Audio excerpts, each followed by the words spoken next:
Bonjour et bienvenue sur la chaîne du culte du dé. On est bien avec le culte, même au chaud. Aujourd'hui, je vais vous faire une nouvelle vidéo sur Horreur à Arkham, le jeu de cartes. Et je vais vous présenter le premier paquet qui arrive pour la campagne La Civilisation oubliée, donc que je vous ai présenté il y a quelques jours sur la chaîne. Juste un petit rappel, si vous découvrez le jeu ou si vous avez des interrogations, j'ai fait une playlist Horreur à Arkham et dedans j'ai fait le déballage de tout ce qui est sorti pour l'instant pour le jeu, sachant que je ne donne pas d'indications sur les scénarios ou alors des indications très vagues de mécanique, comme ce que je vais faire aujourd'hui d'ailleurs. Mais en tout cas, si vous voulez découvrir le jeu, voire en général je montre les cartes qui peuvent enrichir les decks, eh bien, il y a une playlist, j'essaye de faire des playlists, et ça réunit toutes les vidéos que j'ai faites sur ce jeu-là, sauf la partie que j'ai commencé, et où je suis pas allé bien loin, mais je vais continuer, de la campagne L'Héritage de Dunwich, où pour l'instant je n'ai fait que le premier scénario. Voilà, donc je vais revenir à ce paquet que je vais vous présenter aujourd'hui, paquet qui, une fois de plus, m'a agréablement surpris. Je vais vous dire pourquoi tout de suite. Pas forcément pour les cartes qui vont dans les decks des aventuriers, que je vais vous présenter après, mais pour la mécanique et le placement du scénario. Donc, en gros, sans rien vous dévoiler, vous allez devoir mener une enquête. Et le placement est assez important, puisque vous avez ici, vous voyez, alors, les lieux, qui ne viennent pas forcément du paquet, ils viennent de la boîte La Civilisation oubliée et de la boîte de base, je crois. En tout cas, il y a quelques lieux un petit peu en plus qui ne sont pas dans le paquet. Mais c'est surtout ce placement ici, intrigue et acte, qui est particulier. Vous voyez, on a 3 actes en parallèle. Pourquoi ça? Parce que comme vous menez une enquête, en fait, eh bien, vous allez devoir choisir une piste, ou en tout cas, quelque chose que vous allez rechercher en priorité. Alors d'après ce que j'ai lu rapidement les premières cartes ici, un peu le placement de la mission. On peut quand même, par exemple si on est plusieurs, envoyer ces investigateurs à plusieurs endroits. Après je n'ai pas été jusqu'à me dévoiler les cartes où on va changer d'acte, on va passer du 1 au 2 par exemple, ou du A au B. Mais en tout cas, visiblement, on peut faire on peut chercher plusieurs choses en même temps. Après, à voir si c'est jouable dans la difficulté et dans le cheminement du scénario. Mais en gros, ça va vous envoyer dans divers lieux, prioritairement. Et vous allez devoir, vous allez rencontrer des gens, vous allez devoir faire certaines actions. Voilà, donc encore une fois, je trouve que ça, c'est vraiment intéressant. Ils ont réussi, tout en restant dans les mêmes mécaniques du jeu, à créer, entre guillemets, une nouvelle façon de jouer, en tout cas, vraiment une nouvelle architecture dans la façon de jouer la partie. Et en plus, ce qui est bien, c'est que ça rajoute, je pense, beaucoup de rejouabilité, puisque vous avez 3 pistes différentes, sachant que le jeu est quand même assez difficile, en tout cas pour moi, même en jouant en standard, mais c'est aussi parce que je joue pas beaucoup. Eh bien ça vous donne de la rejouabilité, puisque là vous pouvez décider d'aller on va dire rechercher tel objet, ou plutôt vous lancer à la poursuite de quelque chose ou de quelqu'un, et la fois d'après vous faites les autres pistes. Donc ça c'est vraiment intéressant, et là-dessus c'est encore bien joué aux designers du jeu. Est-ce qu'on a leur nom vite fait quelque part? Mettre pas les noms, hein. Il y a sûrement les noms quelque part, mais ils sont un peu planqués. Bon, je vous trouverai ça pour la prochaine fois. Ça, c'est une mauvaise habitude, je trouve. C'est comme chez Cool Mini or Not, quand ils mettent pas le nom des sculpteurs, ça m'énerve. Enfin bon, alors, je vais maintenant parler... Donc, je vais juste vous montrer une chose. C'est ça, c'est le deck de la mission, on va dire, du scénario. Donc vous voyez, ça c'est les cartes intrigue, et là vous voyez c'est tous les actes possibles et inimaginables. Donc on en a vraiment un très grand nombre, il y a 3 pistes différentes, et vous voyez après il y a plein d'options. Donc suivant ce que vous décidez de faire, de chercher, eh bien il y a vraiment plein d'embranchements possibles, d'où le titre, les fils du destin. Ça c'est une chose. Deuxième élément de ce pack bien sûr, eh bien ça va être les cartes. Les cartes qu'on va rajouter dans les différents decks de nos personnages. Je vais vous les passer rapidement en revue pour ceux que ça intéresse. Alors, pour les gardiens, scène de crime. avec une chouette illustration de Andrea Ougret. Alors, à jouer uniquement lors de votre première action, découvrez un indice dans votre lieu, 2 indices à la place s'il y a un ennemi dans ce lieu. Cette action ne provoque pas d'attaque d'opportunité.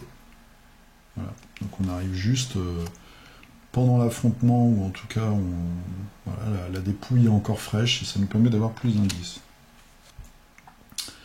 Là aussi, une illustration assez particulière de Alexander Kozachenko. Alors, habilité au tir, moi j'aime bien cette carte. Rapide, à jouer quand vous activez la capacité combat d'un soutien arme à feu ou arme à distance. Ok, cette attaque peut cibler un ennemi dans un lieu connexe. C'est énorme. Ignorer les mots-clés distant et riposte. Donc ça c'est super parce que potentiellement un ennemi qui riposte, justement, on peut le kiter, comme on dirait dans les jeux vidéo, on peut le tirer à distance sans avoir les attaques en échange. Si cette attaque réussit contre un ennemi qui n'est pas engagé avec vous, infligez un dégât en plus. Donc on n'a pas de bonus de combat, mais par contre on a un bonus de dégâts. Ensuite, pour les chercheurs, alors, persuasion. Je trouve que le visage du policier est un petit peu loupé. Il y a un petit côté porcin que j'aime pas trop. Et puis il y a un symbole là sur sa gorge. Enfin, vous regarderez, cette illustration est assez étrange. Alors, persuasion, discussion, choisissez un ennemi humanoïde, non faiblesse, dans votre lieu et effectuez un test de savoir à 3. 3, c'est la difficulté de base. La difficulté de ce test augmente de X, X étant la valeur d'horreur de cet ennemi. En cas de réussite, mélangez l'ennemi choisi dans le deck de rencontre. Si c'est un ennemi élite, échappez-lui automatiquement. Moi, je suis pas trop pour échapper au monstre. Alors, analyse subtile. Voilà, on est tranquille. On est tranquille, mais en même temps, derrière, on a une grande pyramide. Et ouais, il analyse la pyramide. Ok, on voit sur le bouquin.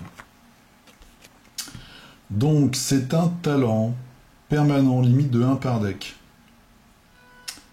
Chaque fois que vous améliorez une carte avec le sous-titre non identifié ou non traduit, donc par exemple là, dans cette campagne, on a la pierre, et dans l'héritage de Dunwich, on avait la solution, la mystérieuse. Vous avez le droit d'améliorer un 2e exemplaire de cette carte sans que cela ne coûte d'expérience. Donc en gros, dans Dunwich, en tout cas, on a une espèce de potion de liquide étrange, et quand on réussit un jet particulier de savoir dessus, on peut après l'échanger contre une solution améliorée, qui va nous donner des bonus. Et cette solution, il y en a 3 différentes. De mémoire, il y en a une pour s'échapper, une pour le combat. Il doit y en avoir une pour enquêter, peut-être, mais je suis pas sûr. Et donc, du coup, là, on peut en avoir 2 différents, ce qui est pas mal. En ce cas, les 2 exemplaires améliorés sont sélectionnés au hasard, par contre, parmi les options possibles. Ouais, sachant que dans chaque campagne, on n'a qu'un objet de ce type. Ça prend une place dans le deck ou pas, ça? Limite 1 par deck, c'est un talent, je crois pas. Par contre, il y a un truc que je comprends pas très bien, c'est comme ça coûte pas d'expérience. Si vous pouvez m'éclairer, on le met au début dans son deck, mais s'il prend pas de place et il coûte pas d'expérience, c'est une carte gratuite en fait. C'est ça que je comprends pas. Vous voyez, il y aurait un point d'expérience, je comprendrais, mais là je vois pas trop. Merci de m'éclaircir là-dessus, j'ai pas lu la règle talent, je dois vous avouer. Mais pour moi, c'est quelque chose qu'on a à côté du deck en fait. Alors ensuite, pour les truands, l'étui à cigarette porte-bonheur. Voilà, avec un signe des anciens dessus. Après avoir réussi un test de compétence, avec une différence de 2 ou plus. Ok, donc il faut faire une belle réussite. Incliner l'étui à cigarette porte-bonheur et on pioche une carte. Ça, j'aime bien. Je trouve ça sympa, je trouve ça bien. Vous voyez, ça a le mot-clé charme. Bah, moi, je trouve ça à la classe. Voilà. À chaque fois qu'on fait une belle réussite, en tout cas au moins une fois par tour, on peut incliner la carte et on pioche une carte. Je trouve ça cool. Ça me tente. Là, dans un truand, je mettrais cette carte. Reseller, ne serait-ce que pour sa mécanique en fait. Reseller, ça c'est une carte à expérience. Monsieur a des choses étranges là dans sa petite cage. Donc ça je pense que ça va tout à fait avec notre nouveau perso, qui est un petit voleur là de la civilisation oubliée, j'ai oublié son nom, mais vous voyez de qui je veux parler. Relation illicite. Alors, quand vous jouez une carte illicite lors de votre tour, inclinez le reseller. La carte illicite gagne rapide. Si vous avez déjà rapide, enfin si la carte est déjà rapide, réduisez son coût de 1. Ouais, donc ça c'est tout à fait quelque chose qu'il va falloir mettre dans le deck du nouvel aventurier. Même punition que tout à l'heure, ça n'a pas de coût et c'est un talent permanent. Il faut vraiment que je relise la règle. Alors, recherche ésotérique. Ah, ça, oui, ça n'a pas le... C'est pas un livre évidemment, c'est pas un objet. Quand vous achetez recherche ésotérique, subissez un traumatisme mental. Ah oui, donc là, on a un coup, c'est le traumatisme mental. L'autre, je regarde vite fait, parce que ça me dérange quand même. Permanent limite. L'autre, il n'y a pas de coup. Je vois pas où est le coup là-dedans. Donc, ça me gêne. Autant là, il y a un coup, donc je comprends, on commence l'aventure, on se prend un traumatisme mental. Après chaque scénario d'une campagne, réduisez de 1 le coût en expérience de la première carte sort que vous améliorez avant le prochain scénario. Ça, c'est pas mal. Pour les personnages qui n'ont pas trop de problèmes à perdre un point de santé mentale, je trouve ça chouette. Réduisez de 1 le coût en expérience de la première carte sort. Potentiellement, ça nous fait économiser 6 points, 6 ou 7 points d'expérience sur toute la campagne, si on le prend au début, c'est vraiment bien ça.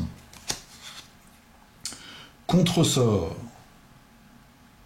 J'aime pas trop l'illustration là. Vous voyez, c'est la couleur qui me gêne, ce rose pétant un peu fuchsia là. Je sais pas. Enfin, contre-sort. Alors, c'est un sort essai béni, c'est rapide. À jouer quand un pion KO, donc crâne, cultiste, tablette ou créature, est révélé lors d'un test de compétence dans votre lieu, donc ça peut être un autre joueur. Donc de toute façon, quand on a ce genre de pion, c'est une super cochonnerie. Annulez ce pion, ne révélez pas de nouveau pion. Ok, donc ça fait comme si on sort un pion 0 à la place d'une grosse saleté. Ça coûte quand même 2 d'expérience. C'est une espèce d'assurance vie. Ouais, c'est pas mal quand même ça. Entre ça et le nouveau mot-clé que je vous ai montré dans ma dernière vidéo, la scellé, on commence à avoir pas mal d'outils pour gérer les pions particuliers, je trouve. Intéressant. Alors, les survivants maintenant. Persévérance. Tintin. Persévérance, cette jeune femme. C'est une illustration de Dual Brush Studio. Ah, un studio, tiens. Faudra que je regarde Dual Brush, ça semble être un... Ah ouais, on marque un studio de peinture. Moi, je dirais peinture sur figurine, mais je suis un peu obsédé, peut-être. Persévérance, esprit rapide à jouer quand des dégâts et ou des horreurs qui devraient vous vaincre vous sont assignés. Annulez jusqu'à 4 de ces dégâts ou horreurs. Ça aussi, ça va très bien avec le nouvel investigateur là, qui est maudit, qui commence l'aventure à 0000. Je vous l'ai montré dans la dernière vidéo. Par contre, ça ne permet pas d'éviter la nouvelle faiblesse aussi qui nous tue direct. Hein. Donc ça c'est chouette. C'est pas mal, ça coûte 2, on peut le mettre dans le deck de départ. Rapide à jouer quand des dégâts ou des horreurs qui devraient vous vaincre. On regagne 4 dégâts et ou horreurs. C'est énorme en fait. C'est énorme parce que si on est bas en horreur et en dégâts à la fois, enfin en résistance physique et mentale, on peut regagner jusqu'à potentiellement 7. Si on se fait tuer de 4 dégâts physiques et qu'il nous reste plus qu'un point d'horreur, là on regagne 4 à chaque fois, quoi. C'est énorme ça. C'est énorme. Donc je pense que persévérance déjà, pour le nouvel aventurier, là, il faut en mettre 2. Coup étourdissant. Voilà, j'ai été troublé par la tête de ce lézard. Coup étourdissant. Entraîner. Si ce test de compétence est réussi pendant une attaque, échappez automatiquement à l'ennemi attaqué. Ouais, ça c'est pas mal, parce que ça permet par exemple d'attaquer un boss. En étant survivant, en n'étant pas le tank par exemple, on peut se joindre à un combat et ne pas avoir d'attaque en retour, ou préparer un peu d'affaiblir un monstre, mettant un coup en attendant qu'un pote puisse arriver pour l'avoir vraiment au corps à corps. J'aime bien cette carte, surtout qu'elle coûte rien, c'est juste, ouais, c'est une compétence.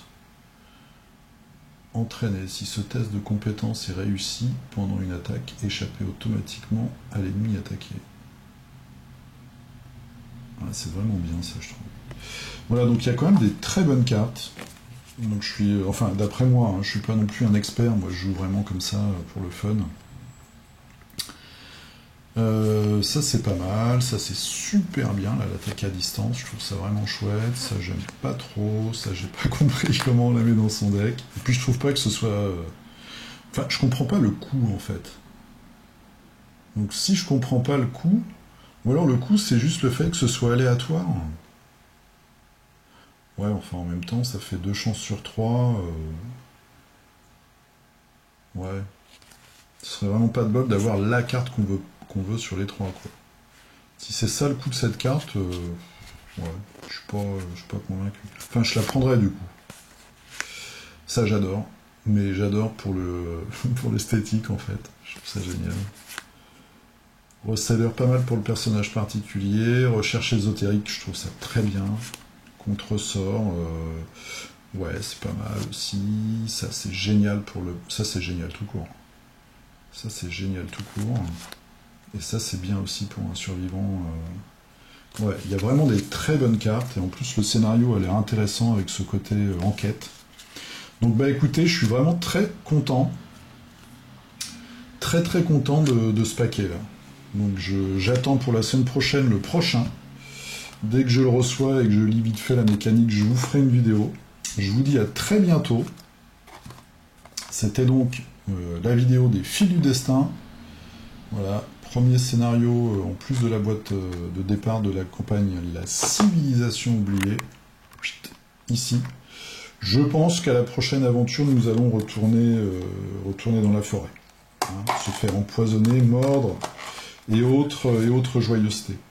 Je vous dis à très bientôt, je vous remercie d'avoir regardé la vidéo, si possible, abonnez vos amis ou votre famille, ça serait chouette. Voilà, mettez des pouces, mettez des commentaires. Je vous dis à très bientôt, portez-vous bien, jouez bien, salut.